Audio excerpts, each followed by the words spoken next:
ختنه به بریدن همه یا بخشی از پیش پوست از آلت مردی یا آلت زن اشاره دارد. ختنه عمل سرپایی کوچکی است که سابقه 5000 ساله دارد. تاریخچه ختنه به مدت‌ها پیش و به مصر باستان برمیگردد. در گذشته انجام ختنه فقط جنبه بهداشتی داشت، اما امروزه مسلمانان، یهودیان و برخی از مناطق دنیا از جمله بخشی از مسیحیان پسران خود را ختنه می‌کنند. برخی پژوهشگران بر پیامدهایی مانند کاهش حساسیت نرینگی به تحریکات جنسی و آثار سوء روانشناختی آن تاکید دارند. البته گروه دیگری از مراجع علمی نظیر مرکز کنترل بیماری‌های آمریکا CDC وقوع هر گونه آثار سوء جنسی نظیر کاهش لذت یا زودانزالی به دنبال ختنه را رد می‌کنند. انجام اشتباه ختنه ممکن است باعث کجی پنیس یا همان آلت میکروپنیس، پنیس دفن شده یا پنیس تاردار و حتی مرگ فرد ختنه شده شود. بسیاری با این مسئله که در نوزادی بدون اجازه و رضایت فرد نابالغ پوست اندام خصوصیشان بریده شود ناراضی و معترضند. در واقع برخی رویکردهای حقوقی با تأکید بر اصل آزادی‌های فردی از جمله حق انتخاب و تصمیم گیری فرد بر روی بدن خیش این مسئله را بیان می‌کنند که ختنه افراد در ایام کودکی به نوعی زیر سوال بردن حقوق بدیهی انسان میباشد و میتواند تمامی تجارب انسان در ادامه زندگی او را تحت تأثیر قرار دهد. ختنه از سالیان دور در میان گروهی از سیاه‌پوستان آفریقا و بخشی از بومیان استرالیا و برخی دیگر بدون وابستگی مذهبی رایج بوده است، همچنان که در کتاب‌های مذهبی پیروان ادیان اسلام و یهود اشاره و سفارش‌های فراوانی به این کار شده است. ختنه یک جراحی کوچک اما دقیق است که توسط پزشک در کلینیک ختنه انجام می‌شود. وجود ضعف تکنیکی می‌تواند باعث بر جای ماندن عوارض خطرناک زودرس و دیررس شود. عوارض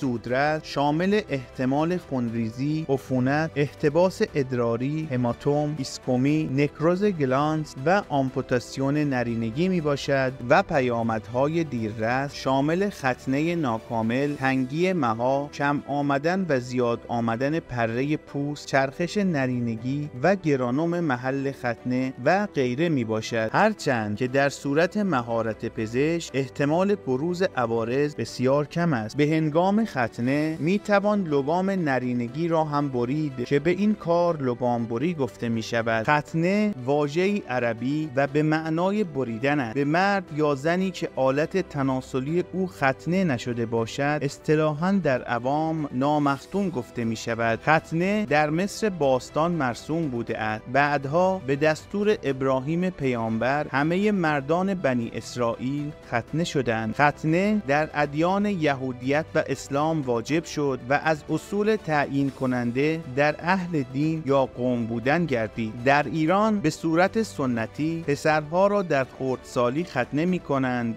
و این کار توسط پزشک و ترجیحاً متخصص کودکان انجام می شود. اخیراً در شهرهای مختلف ایران مراکزی که به صورت تخصصی در زمینه ختنه فعالیت می کنند ایجاد شده است. ختنه سوران جشنی است که در برخی جاهای ایران برای کودکی که تازه ختنه شده است میگیرند. در سال 2007 آکادمی متخصصان اطفال آمریکا با همکاری انجمن متخصصان زنان و زایمان آمریکا و مرکز کنترل بیماری‌های آمریکا دستورالعمل قبلی خود درباره ختنه را به روز رسانی کرد. این دستورالعمل بدین شکل بیان کرد که منافع سلامتی ختنه نوزادان بر ریسک‌های آن می‌چربد. آمار ختنه در اروپا با آمریکا تفاوت چشمگیری دارد. 1/4 از کودکان متولد در آمریکا ختنه می‌شوند، اما در انگلستان این آمار کمتر از 9% است. کمی بیش از نیمی از کودکان متولد در آمریکا ختنه می‌شوند. این آمار رو به کاهش است و هر سال 1% کاهش می‌یابد. یک افت مهم در آمار پس از انتشار بیانیه رسمی آکادمی طب کودک آمریکا در سال 1999 بود. در راهنمای رسمی گروه پرنفوذ آکادمی پزشکی اطفال آمریکا آمد که دلایل پزشکی برای ختنه آنقدر قوی نیست که ختنه نوزادان پسر به صورت روتین توصیه شود یا برعکس از آن پرهیز شود. بر اساس آن راهنما تصمیم در این مورد با پدر و مادرها، اما در گزارش جدیدتر آنها نظر آکادمی طب کودکان عوض شد و بعد از آن این بیانیه 2 بار به روز رسانی شد و تغییر کرد. ختنه در آمریکا بیشتر یک تصمیم فرهنگی است تا پزشکی. دکتر وانگ میگوید بیشتر پدر و مادرها با اعتقادات راسخ میآیند و آنچه پزشک میگوید کمتر تأثیر میگذارد. او میگوید یکی از متداولترین دلایل برای عمل این است که پدر میخواهد فرزندش مثل او باشد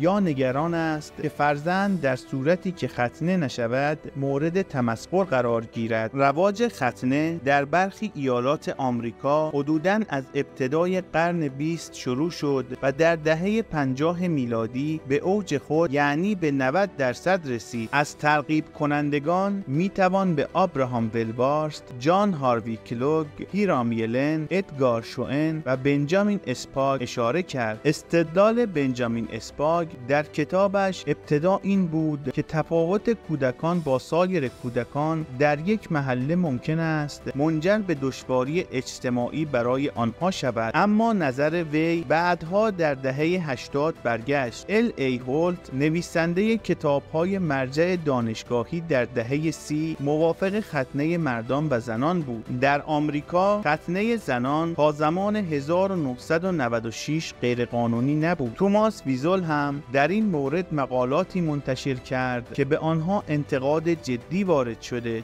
برخی میگویند زمینه مذهبی اکثر موافقان ختنه ممکن است منجر به بایاس آنها در تحقیقاتشان شده باشد، با توجه به اینکه اکثر موافقان نامبرده شده در آمریکا یهودی هستند. از مخالفان ختنه میتوان به هربرت اسنو، پزشک انگلیسی، در دهه آخر قرن 19 اشاره کرد. داگلاس گایدنر نویسنده مقاله‌ای در سال 1949 در این مورد نوشت که این مقاله باعث کاهش رواج ختنه در کشور انگلستان شد. ختنه امروزه در استرالیا و کانادا توصیه نمی شود. در این کشورها ختنه توسط بیمه پشتیبانی نمی شود، اما در کشور آمریکا ختنه توسط بیمه پوشش داده می شود. در استرالیا 58% مردان ختنه شده اند، اما در سنین زیر 30 حدود 30% است و روند آن رو به کاهش است. در اروپا به طور کلی ختنه بیشتر محدود به افراد یهودی و مسلمان است. در سال 2002 سازمان بهداشت جهانی استراتژی ختنه به عنوان یک استراتژی برای پیشگیری از ایدز در آفریقا را رد کرد و به جای آن روش‌های دیگری که بیشتر در مورد پیشگیری ایدز قابل اتکا هستند را توصیه کرد. اگر ختنه بعد از تولد یا در ماه‌های اول تولد انجام گیرد، اولا احتیاج به بیهوشی عمومی کودک نیست و با بی‌حسی موضعی انجام می‌گیرد. ثانیاً هزینه زیادی برای خانواده نخواهد داشت، مخصوصاً اگر بهداشت و نظافت بعد از عمل رعایت شود. محل ختنه زودتر التیام می‌یابد، هرچند که توصیه می‌شود حداقل تا سن 1 ماهگی برای اطمینان از پایدار بودن شرایط نوزاد صبر کرد. اگر ختنه در ماه‌های اول تولد انجام نشود، در این صورت علاوه بر اینکه کودک را باید بیهوش کرد، هزینه‌ای برای خانواده تحمیل می‌گردد و اثر بد روانی آن نیز بر کودک بیشتر مشاهده می‌شود. تحلیل‌های هزینه فایده ختنه تغییر کرده اند. بعضی در مجموع فایده آن را بیشتر دیدند و بعضی هم ضایعات و عوارض آن را بیشتر یافتند و یکی هم نتیجه را اینگونه یافته است که فواید و خطرات آن برابرند و پیشنهاد داده است که میتوان برای ختنه کردن بر مبنای فاکتورهای غیرپزشکی و بهداشتی تصمیم گرفت. در آخرین بررسی که در سال 2012 توسط آکادمی پزشکان کودکان آمریکا منتشر شد، فواید ختنه برابر با زیانهای ناشی از عمل جراحی تشخیص داده شد. در عین حال این آکادمی انتخاب نهایی را بر عهده پدر و مادر گذاشت. بیشترین ایرادی که به ختنه کردن کردن وارد می‌کنند، تأثیرات منفی آن از لحاظ روانی بر کودک و نوجوان است. زیان‌هایی که در آینده حتی ممکن است قابل جبران نباشد، از جمله زود انزالی، مشکلات نعوذ و سردی جنسی. سایت اینترنتی سازمان خدمات درمانی بریتانیا مزایای ختنه را کاهش احتمال عفونت مجاری ادرار و مثانه، کاهش خطر ابتلا به بیماری‌های آمیزشی از جمله ویروس عامل بیماری اید و همچنین کاهش احتمال بروز سرطان آلت تناسلی برشمرده است. ختنه شدن در یهودیت بسیار مهم است. در هنگامی که خداوند در تورات با ابراهیم در کتاب پیدایش فصل 17 عهد می‌بندد، به او میگوید که او و تمامی مردان در خانه او باید ختنه شوند. این ختنه شدن نشان دهنده عهد خداوند با ابراهیم و پیمان او با خداست. اهمیت ختنه در تورات به حدی است که خداوند به ابراهیم دستور می‌دهد افراد ختنه نشده را از بین خود طرد کند. ختنه نشدگان در تورات به عنوان افرادی که از نظر شرعی پاکیزه نیستند شناخته می‌شوند. ختنه شدن در چند جای تورات به صورت معنوی نیز به کار رفته است و در مورد ختنه شدن قلب و گوش صحبت شده است. در عهد عتیق کتاب لاویان آمده است